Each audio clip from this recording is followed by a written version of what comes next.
नमस्कार, आप सभी का बायजूस आईएएस हिंदी में बहुत स्वागत है। स्टूडेंट्स, आज की इस क्लास में हम लोग 30 अप्रैल 2021 के दैनिक क्विज के प्रमुख प्रश्नों को देखेंगे।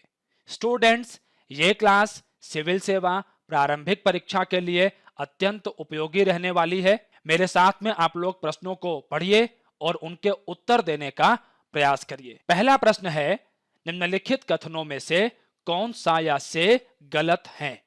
पहला है, भारत निर्वाचन आयोग ने चुनाव की अधिसूचना जारी होने की तारीख से लेकर मतदान की समाप्ति तक जनमत सर्वेक्षण के परिणामों को प्रकाशित करने पर रोक लगा रखी है। जनमत सर्वेक्षण का मतलब हुआ ओपिनियन पोल्स। दूसरा है, बहुचरणीय चुनाव में प्रत्येक चरण के मतदान समाप्त होने के बाद ही एग्जिट पोल के परिणाम प्रकाशित किए जा सकते हैं।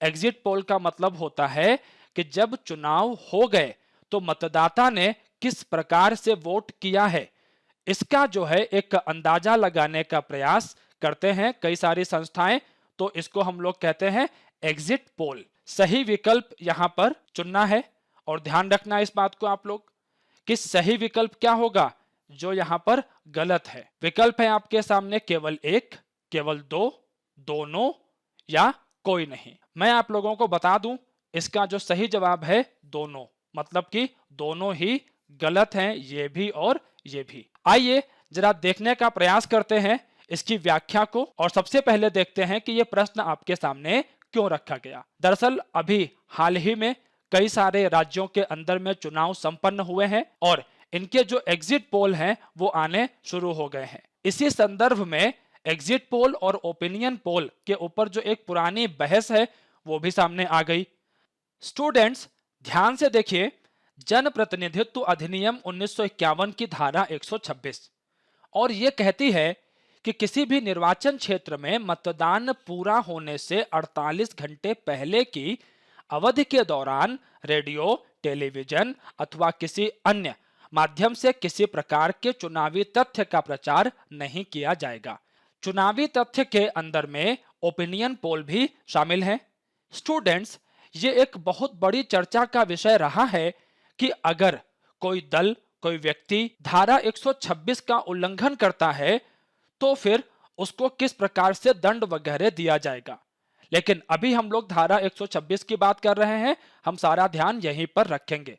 अगर आप लोग यहां पर आए प्रश्न के ऊपर में, और जो पहला कथन है वो कह रहा है अधिसूचना जारी होने की तारीख से, जबकि हमने क्या देखा, मतदान संपन्न होने से 48 घंटे पहले की बात थी, तो इस वजह से ये वाला कथन हमारा गलत हो जाता है। दूसरे वाले को अगर आप लोग देखें तो इसका संबंध है आरपीए की सेक्शन 126 ए के साथ में। आइए दिखाता हूं मैं जरा आपको, ये देखिए सेक्शन 126 ए, और ये क्या कहता है कि एग्जिट पोल दर्शाने और प्रथम चरण में मतदान शुरू होने तथा अंतिम चरण में मतदान समाप्त होने के बाद आधे घंटे तक की निर्धारित अवधि के दौरान सभी राज्यों में चुनावों के मौजूदा दौर में उनके संदर्भ में जो परिणाम है उसको प्रचारित करने पर रोक रहेगी।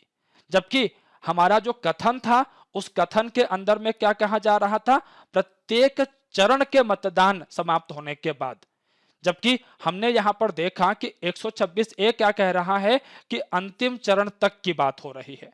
तो इस आधार पर दोनों गलत हो रहे थे। आइए आगे बढ़ते हैं। अगला प्रश्न है, हाल ही में चर्चा में रहा तिहाने किससे संबंधित है? और बड़ा आसान सा प्रश्न है स्टूडेंट्स, चीनी अंतरिक्ष कार्यक्रम से। अब आइए देखते हैं कि यह प्रश्न आपके सामने क्यों आया। दरअसल स्टूडेंट्स, चाइना लॉन्चेस की module for its permanent space station. कहां से इसको लॉन्च किया है? वेंचोंग सेंटर है यहां पर लॉन्चिंग का, हैनॉन प्रांत के अंदर में। आप इस मानचित्र पर देखिए, चीजें आपको अधिक स्पष्ट होंगी। यहां देखिए आप लोग, हैनॉन में है वेंचोंग, यहां से लॉन्च किया है। अब इसके साथ साथ में चीन के अंदर में जो कई सारे और लॉन्चिंग स्टेशन हैं, जरा उनको भी आप मानचित्र में देख लीजिए। जैसे कि यहां पर आप देखिए जिकुआन है, ताइयुआन है, ये सिजोंग का क्षेत्र है, और ये मैंने अभी आपको बता ही दिया है साउथ चाइना सी के पास वेंचोंग। अब स्टूडेंट्स, कुछ बातों पर आपको ध्यान रखना है। दरअसल चीन जो है वो इंटरनेशनल स्पेस स्टेशन बनाने की दिशा में आगे बढ़ रहा है। अब आईएसएस क्या होता है मैं अभी आपको बताऊंगा। चीन इसी संदर्भ में अपने जो है एक सैटेलाइट को उसने भेजा है तिहाने को। तिहाने का मतलब होता है हेवनली हार्मनी, और जिस रॉकेट से इसको भेजा गया है उसका नाम है लॉन्ग मार्च 5B।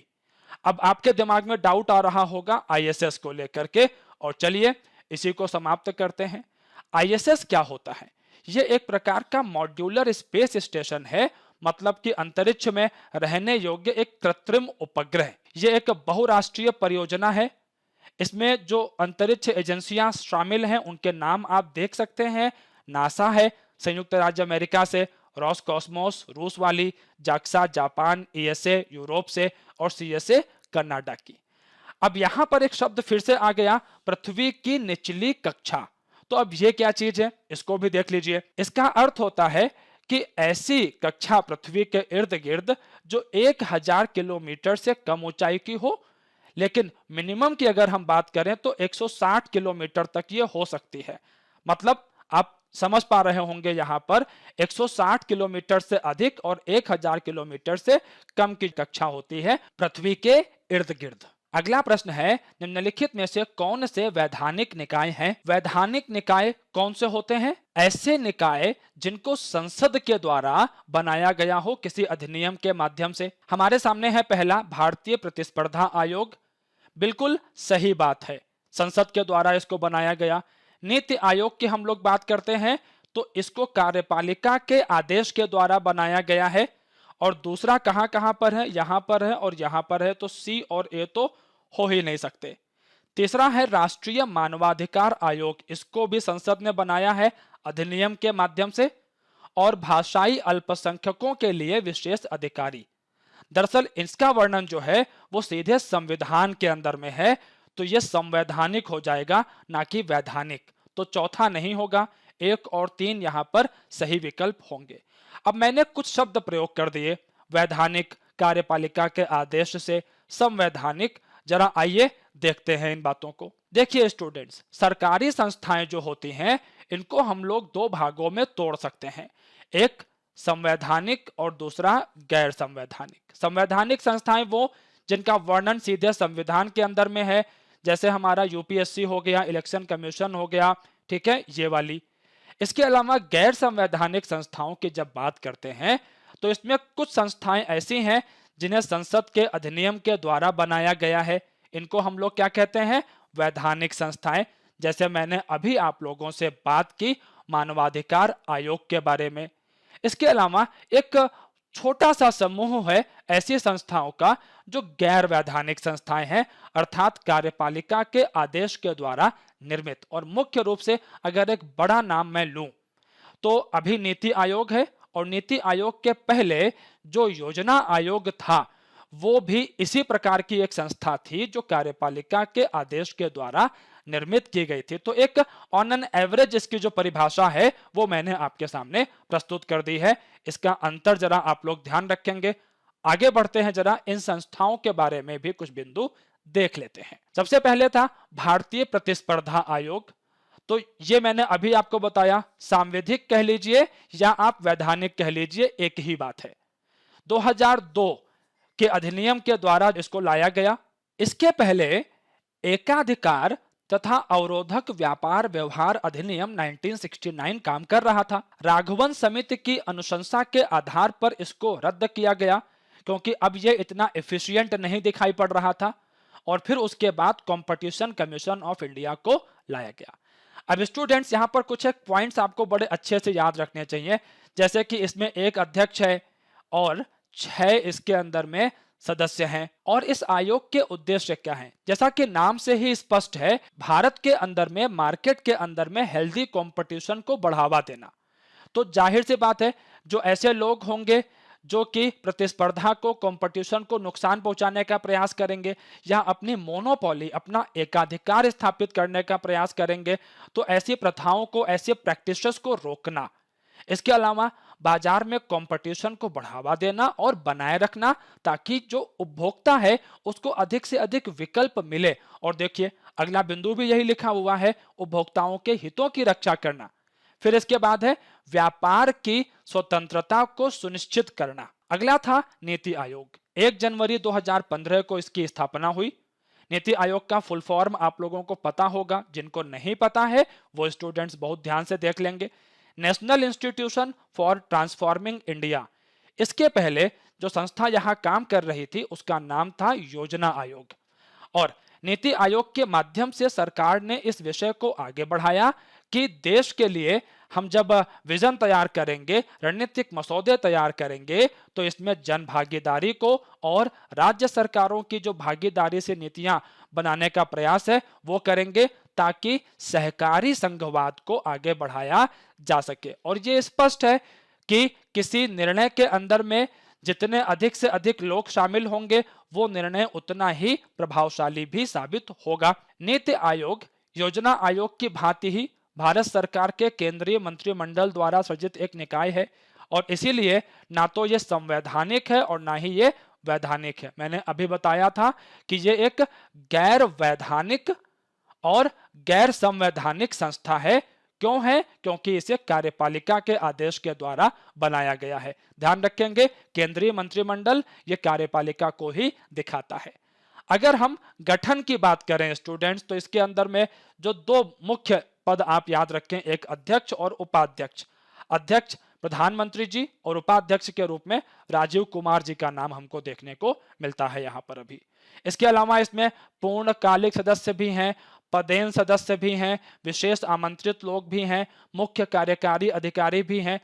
अब जरा आप लोग ध्यान रखना, पदेन सदस्य का अर्थ क्या होता है। पदेन को इंग्लिश में कहते हैं हम लोग एक्स ऑफिशियो। दरअसल स्टूडेंट्स इसका मतलब यह होता है कि अगर कोई व्यक्ति किसी पद पर है तो वो अपने आप किसी दूसरे पद को धारण कर लेगा। बड़ा अच्छा उदाहरण है इसका भारत के उपराष्ट्रपति का, कि जो भी भारत का उपराष्ट्रपति होगा वो राज्यसभा के अंदर में अध्यक्ष के रूप में अपने आप काम करेगा, पदेन अध्यक्ष बन जाएगा राज्यसभा का। इसीलिए हम लोग देखते हैं ना कई बार कि राज्यसभा के अंदर में जो अध्यक्ष का पद होता है उसके लिए चुनाव नहीं होता, क्योंकि जो भी उपराष्ट्रपति होगा वो अपने आप उस पद को धारण कर लेगा। नीति आयोग की संपूर्ण गतिविधियों को 4 मुख्य प्रमुखों में विभाजित किया जा सकता है। ये बिंदु बहुत महत्वपूर्ण रहेंगे आप लोगों के लिए।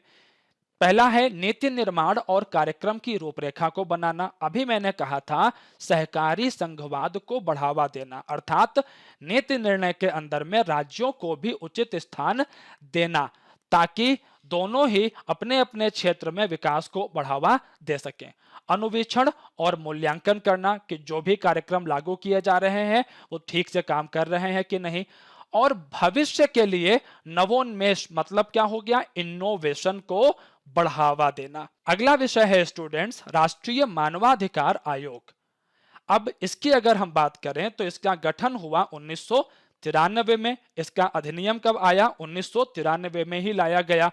तो आप लोग ध्यान रखना, अधिनियम लाया गया है मतलब कि संसद के द्वारा इसको बनाया गया है। अब कुछ एक बिंदु यहां पर और भी बड़े महत्वपूर्ण है, जैसे कि राष्ट्रीय मानवाधिकार आयोग जो है इसका गठन पेरिस सिद्धांतों के अनुरूप है और इनका संबंध मानवाधिकारों के संरक्षण से है। 1991 में पेरिस में मानव अधिकार संरक्षण एवं संवर्धन के लिए राष्ट्रीय संस्थानों पर आयोजित पहली अंतरराष्ट्रीय कार्यशाला में अंगीकृत किया गया, और फिर 20 सितंबर 1993 में संयुक्त राष्ट्र सभा द्वारा संकल्प संख्या 48/134 के रूप में इसका समर्थन किया गया। अब इन्हीं सब चीजों को ध्यान में रखते हुए भारत के अंदर में भी राष्ट्रीय मानवाधिकार संगठन को आगे बढ़ाया गया। अब स्टूडेंट्स इसकी प्रमुख शक्तियों पर जरा निगाह डाल लेते हैं। देखिए, एनएचआरसी जो है यह संविधान या किसी अन्य कानून द्वारा मानवाधिकारों को बचाने के लिए प्रदान किए गए सुरक्षा उपायों की समीक्षा कर सकता है, बदलावों की सिफारिश कर सकता है। इसके अलावा मानवाधिकारों के क्षेत्र में अनुसंधान का कार्य भी करता है। यह बिंदु बड़ा अच्छा है, ध्यान रखने वाला। क्यों इंपॉर्टेंट है? क्योंकि इस महामारी के दौर में मानवाधिकारों के उल्लंघन के बड़े ढेर सारे मामले हमारे सामने आ रहे हैं, और ऐसे में जो मानवाधिकार आयोग है उसका कार्य निश्चित रूप से बढ़ जाता है। आगे देखिए, एनएचआरसी प्रकाशनों, मीडिया, सेमिनारों और अन्य माध्यमों से भी समाज के विभिन्न वर्गों के बीच मानवाधिकारों से जुड़ी जानकारी का प्रचार करता है। स्टूडेंट्स, मानवाधिकार संरक्षण अधिनियम में 2019 में एक संशोधन लाया गया और इसमें जो प्रमुख परिवर्तन किए गए जरा उन पर आप ध्यान दे लेंगे। जैसे अध्यक्ष की बात करें तो यहां पर सर्वोच्च न्यायालय के मुख्य न्यायाधीश या सर्वोच्च न्यायालय के न्यायाधीश अब इसके अध्यक्ष बन सकते हैं। जो बदलाव किया गया है वो यहां पर किया गया है। इसके अलावा अगर हम अध्यक्ष और सदस्यों के कार्यकाल की बात करें तो अब ये 3 वर्ष या 70 वर्ष जो भी पहले हो जाए वहां तक सीमित है। पहले 3 वर्ष की जगह पर ये 5 वर्ष हुआ करता था। आइए आगे बढ़ते हैं। अब बात करते हैं अनुच्छेद 350 बी की। दरअसल अनुच्छेद 350 बी के अंदर में भाषाई अल्पसंख्यकों के लिए विशेष अधिकारी का प्रावधान है। इसीलिए मैंने वहां पर आपको विकल्पों में कहा था कि यह संवैधानिक व्यक्ति है। अनुच्छेद 350 बी की जब हम बात आरंभ करते हैं तो इसे 7वें संवैधानिक संशोधन अधिनियम 1956 के द्वारा जोड़ा गया था। यह भाषाई अल्पसंख्यकों के संदर्भ में अपनी सिफारिशें रखता है। अब यहाँ पर एक बिंदु आप लोगों को ध्यान रखना पड़ेगा कि भाषाई अल्पसंख्यक क्या है। लोगों का वह समूह जिनकी मातृभाषा उस राज्य की मुख्य या प्रमुख भाषा से भिन्न हो।